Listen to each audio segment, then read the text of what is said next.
I heard the lock click on the garage door before I heard my mother laugh. It was Christmas Eve, and I was standing in the dark, holding a paper plate with cold mashed potatoes, while 20 feet away my entire family toasted champagne in the house I secretly owned.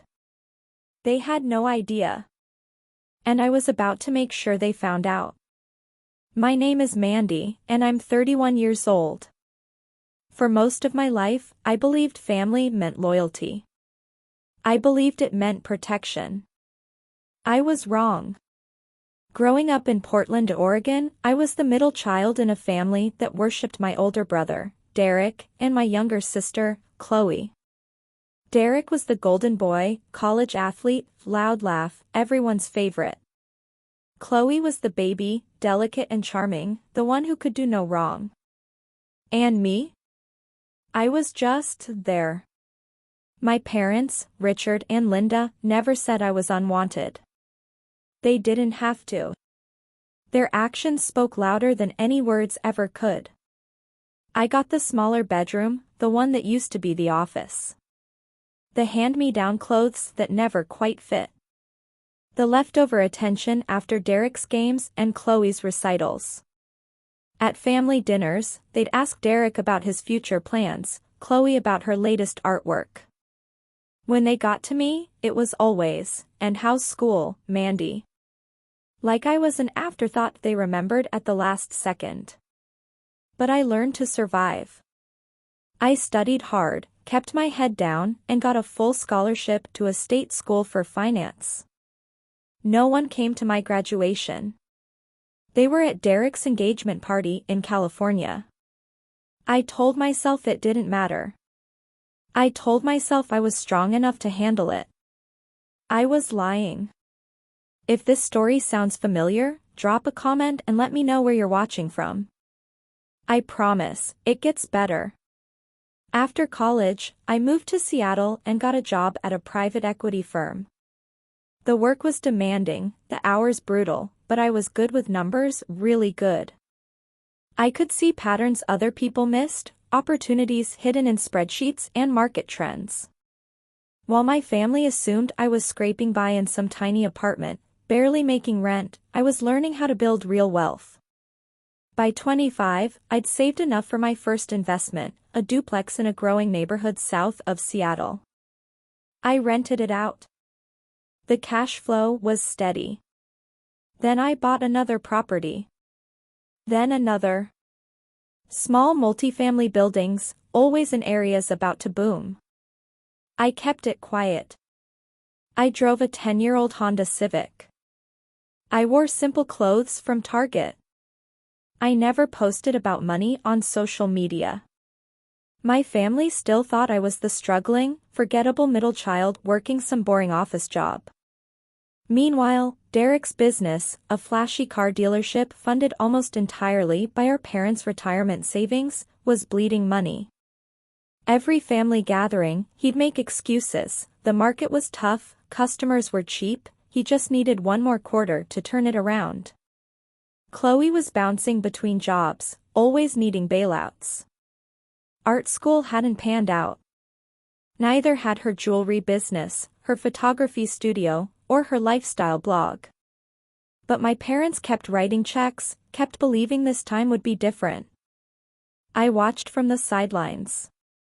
I didn't offer help. They never asked. And honestly, part of me enjoyed watching them struggle while I quietly succeeded. When my grandmother died 3 years ago, she left a sizable estate. My parents were named executors, which meant they had control over how everything was distributed. At the reading of the will, I sat in a lawyer's office in downtown Portland, surrounded by my family. The attorney, a thin man with wire-rimmed glasses, read through the bequests in a monotone voice. Derek received $50,000 for his entrepreneurial spirit and bright future. Chloe received $30,000 for her artistic pursuits and creative soul. And me? To Mandy, I leave my love and prayers for her future success. That was it. Love and prayers. No money. No jewelry. Not even a piece of furniture. The room was silent for a moment. Then my mother reached over and patted my hand, her voice dripping with false sympathy. Grandma knew you were always the independent one, sweetie. She knew you didn't need the help. Derek smirked from across the table. Chloe looked down at her phone, already moving on. I smiled politely, thanked the attorney, and left. I didn't cry until I got to my car in the parking garage, where no one could see me fall apart. That night, I made a decision. I was done waiting for my family to see me. I was done hoping they'd treat me like I mattered. I was going to build something so big they couldn't ignore it. A year later, my parents ran into serious trouble. Their mortgage was underwater after refinancing twice to prop up Derek's failing business. They'd co-signed loans they couldn't afford. Chloe's credit card debt had ballooned to over $40,000, and they'd been making her minimum payments. They were going to lose the family home, the 4-bedroom colonial in the suburbs of Portland where we'd all grown up. The house with the big backyard where Derek learned to throw a football, where Chloe had her elaborate birthday parties. The house where I'd spent countless nights alone in my small bedroom, wondering why I wasn't enough. I found out through a cousin who worked at a title company. My parents didn't call me. They didn't ask for help. They probably didn't even think of me. So I did something they never expected. I bought the house. Through an LLC I'd set up months earlier, Cascade Property Holdings. I purchased the property at a short sale before it went to auction. The price was fair, maybe even generous. My parents were allowed to stay as tenants, paying below market rent that would actually cover their expenses. The paperwork was handled entirely by attorneys. My name never appeared on anything they saw. The LLC was registered to a business address in Seattle. To them, some investment company had swooped in and saved them at the last minute. They were relieved. Grateful, even. They sent a fruit basket to the property management company. They never once thought to ask if I could help. It never crossed their minds that their invisible daughter might have the means to save them. This year, my mother called me 2 weeks before Christmas. I was in my Seattle condo, looking out at the city lights, when her name appeared on my screen. Mandy, hi. Listen, we're keeping Christmas a little smaller this year. Just immediate family and a few close friends. Derek's hosting at the house since, he's been helping us so much with the finances. I almost laughed out loud. Derek wasn't helping with anything. I was literally paying their mortgage every month. Are you inviting me? I asked carefully, already knowing the answer. A pause. I could hear voices in the background, laughter. Well, Chloe's bringing her new boyfriend, and Derek's in-laws are coming, so space is a little tight. Maybe you could stop by for dessert? Around 9? Dessert. At 9 o'clock. On Christmas Eve. After everyone else had eaten, after the presents were opened, after the family photos were taken. Sure, Mom, I said, my voice flat. I'll be there. Great. Oh, and don't worry about bringing anything. We have plenty of food. Don't bring anything. Don't take up space. Don't expect to matter. Okay, I said, and hung up. I showed up at 7 with gifts anyway. I'd spent hours picking them out, a beautiful cashmere scarf for my mother, a leather wallet for my father, thoughtful books for Derek and Chloe based on things they'd mentioned months ago in passing. When I knocked on the front door, music and laughter poured out. The house smelled like roast turkey, cinnamon, and pine. Through the window, I could see the Christmas tree lit up, presents piled underneath, my family gathered around the dining table. Derek answered, his face flushed from wine. Oh. Mandy. You're early. I thought I'd help set up, I said, holding up the gifts. Or maybe just join for dinner? He glanced over his shoulder, then back at me. Mom said 9, right? We're kind of in the middle of dinner. The table's full. I can wait. He sighed, clearly annoyed, then opened the door wider, but only to the garage. You can hang out here for a bit. It's heated. It wasn't heated. I could see my breath. I'll grab you when we're ready for dessert, he said. Then he disappeared into the kitchen and came back with a paper plate. On it, a scoop of cold mashed potatoes, a dinner roll, and a piece of dry turkey that looked like it had been sitting out for hours. Here. So you're not starving. Then he shut the door between the garage and the house. And locked it. I heard the click. I heard him walk away. I heard someone ask who was at the door, and Derek's muffled response, nobody. Just a delivery. Nobody. If you've ever felt invisible in your own family, hit that subscribe button. You're not alone, and this story is for you. I stood there in the unheated garage, in my coat and scarf, holding that paper plate, listening to my family laugh and clink glasses just 20 feet away. I looked around. My father's tools hung on the wall. Boxes of old decorations were stacked in the corner, including the ornaments I'd made in elementary school, shoved in a bin labeled miscellaneous. I didn't cry. I didn't scream. I didn't bang on the door. I just set the plate down on a workbench, pulled out my phone, and opened my property management app. The family home, owned by Cascade Property Holdings. Me.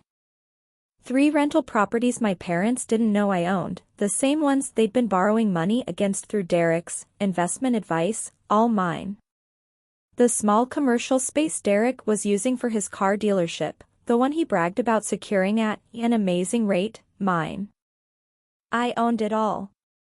Every single property they depended on, every roof over their heads, every business address they used, it all belonged to me. And I was done being invisible. I didn't act that night. Revenge is a dish best served cold, and I was standing in a freezing garage. I had plenty of time to think. I waited until midnight, when I heard cars pulling away and voices fading. Then I quietly left through the side door of the garage and drove back to Seattle. Christmas Day, I texted my mother, had to leave early. Emergency at work. Catch you soon. She didn't reply for 6 hours. When she did, it was just, okay. Over the next 2 weeks, I contacted my attorney, Margaret Chan, a sharp woman in her 50s who'd handled all my real estate deals. I reviewed every lease, every agreement, every payment record. Everything was airtight, completely legal, completely documented. Then I drafted a plan. I scheduled a family meeting for early January. I told them it was about finalizing some details about Grandma's estate, a small follow-up matter that required everyone's signature. They all agreed to come. Why wouldn't they? They thought they were getting more money. I booked a private room at a nice restaurant in downtown Portland, a place with floor-to-ceiling windows and soft lighting. Neutral ground. Public enough that they couldn't make a scene. I wore my best suit. I brought copies of every document. And I waited. They all showed up 15 minutes late. My parents looked annoyed at being dragged out. Derek looked bored, checking his phone. Chloe was scrolling through Instagram. I ordered coffee for the table. Then I began. Thank you all for coming, I said, my voice steady and calm. I wanted to talk about something that's been on my mind for a while now. My father glanced at his watch. Mandy, if this is about Christmas, your mother explained the situation. It's not about Christmas, Dad. Well, not directly. It's about the house. My mother frowned. What about it? I slid a folder across the table. Inside, copies of the purchase agreement, the LLC registration documents, and the lease agreements they'd been signing for the past year. I bought the house, I said calmly. Last year. When you were about to lose it to foreclosure.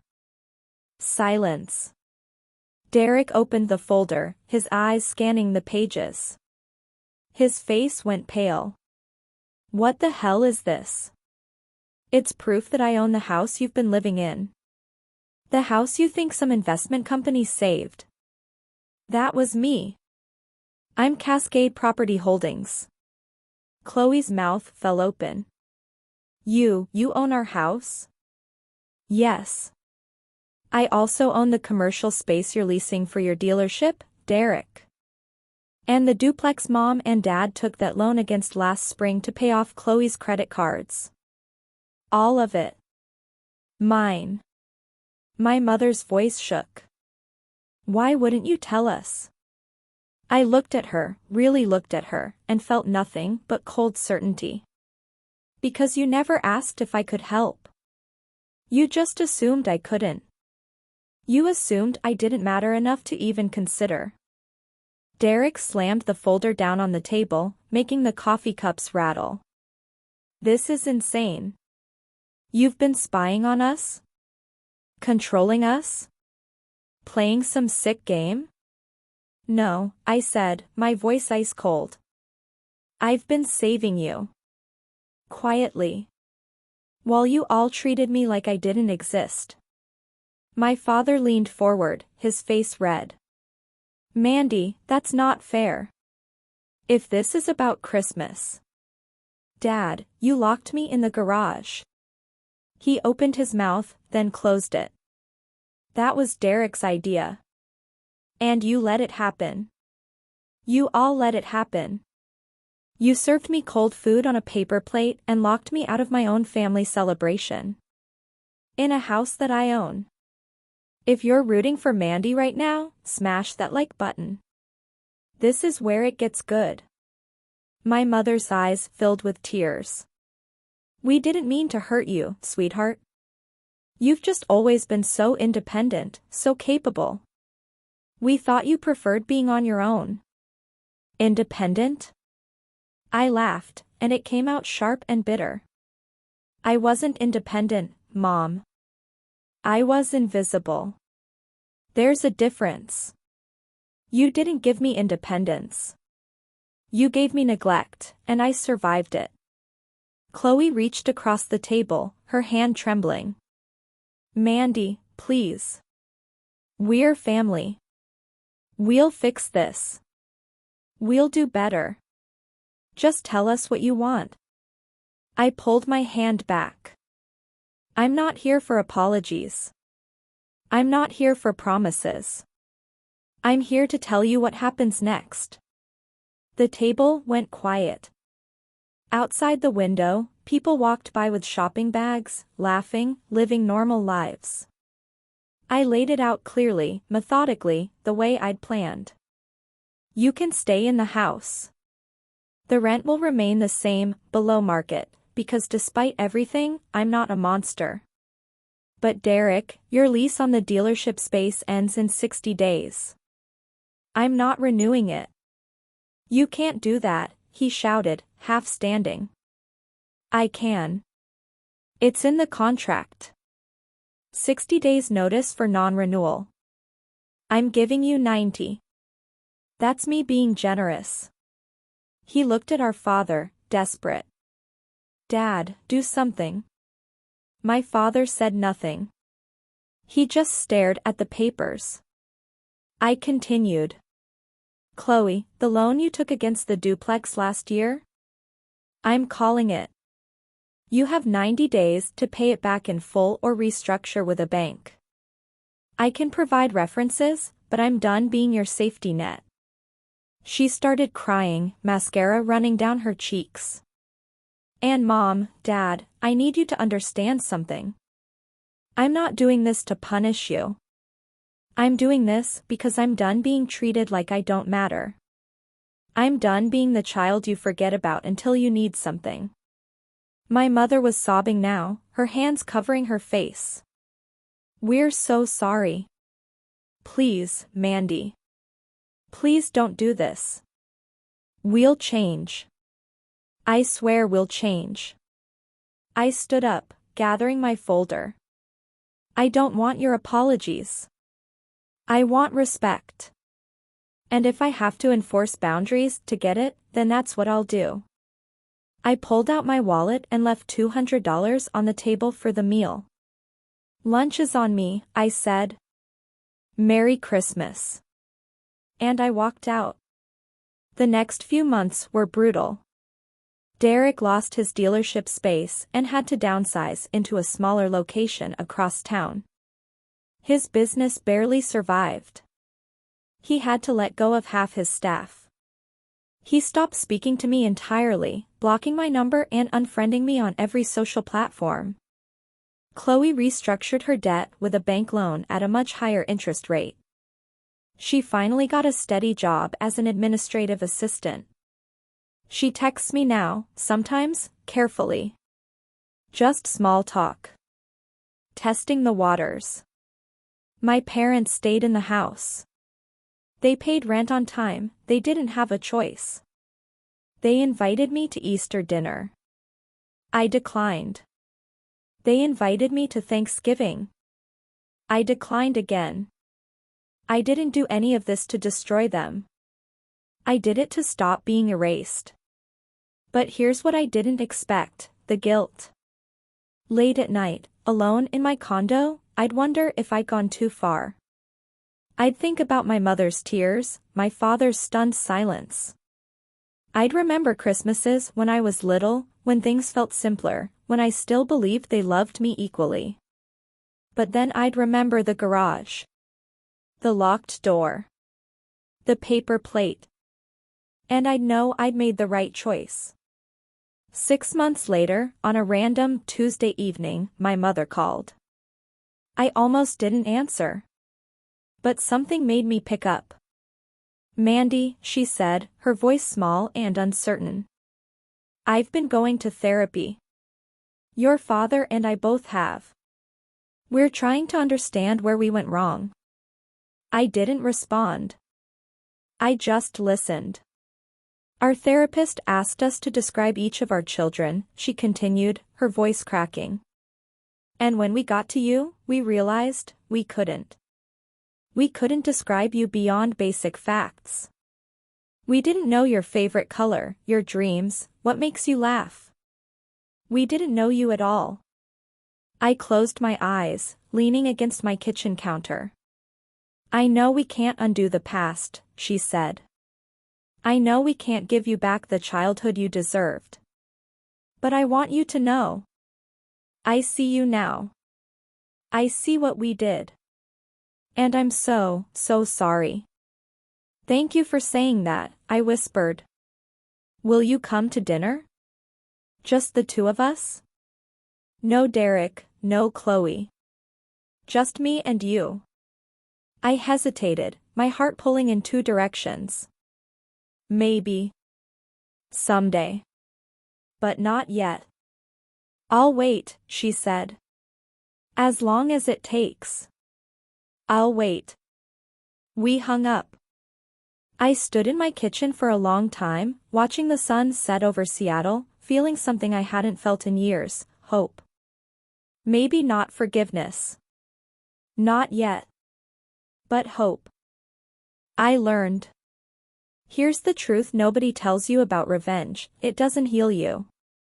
Exposing the truth, setting boundaries, taking back my power, none of it erased the years I spent invisible. It didn't magically make my family love me the way I needed. It didn't give me back my childhood or fix the broken parts inside me. But it did something else, something I didn't expect. It gave me my voice back. I learned that you can't force people to see you. But you can stop shrinking yourself to fit their blindness. You can stop waiting for permission to take up space. I learned that boundaries aren't cruel, they're necessary. They're how you teach people how to treat you. And sometimes, the people who love you will fight those boundaries because your silence was more comfortable for them than your truth. I learned that family isn't just blood. It's chosen. It's built. And sometimes, the family you're born into isn't the family you need. A few months ago, I started having dinners with my mother. Just the two of us, once a month. They're awkward sometimes, stilted. But she asks questions now. She listens. She's trying. My father sent me a letter last week. Handwritten. He apologized. He said he was proud of me. He said he wished he'd told me that years ago. Derek still won't talk to me. Maybe he never will. I've made peace with that. Chloe and I got coffee last week. She told me she was angry at first, but now she understands. She said I taught her something important, that sometimes the people who love you can hurt you the most, and it's okay to protect yourself. I still own the house. I still collect rent. My family and I are still finding our way, slowly, carefully. Maybe one day we'll be close again. Maybe not. But I'm no longer waiting in the garage. I'm no longer accepting crumbs and calling it love. I'm no longer invisible. If this story hit home, do me a favor, subscribe, drop a comment about your own experience, and share this with someone who needs to hear it. Sometimes the strongest thing you can do is stand up and say, I matter. I exist. And I refuse to be erased. Because here's what I know now, you can't control how people treat you. But you can control whether you accept it. And I'm done accepting less than I deserve. I'm Mandy. And I'm finally visible.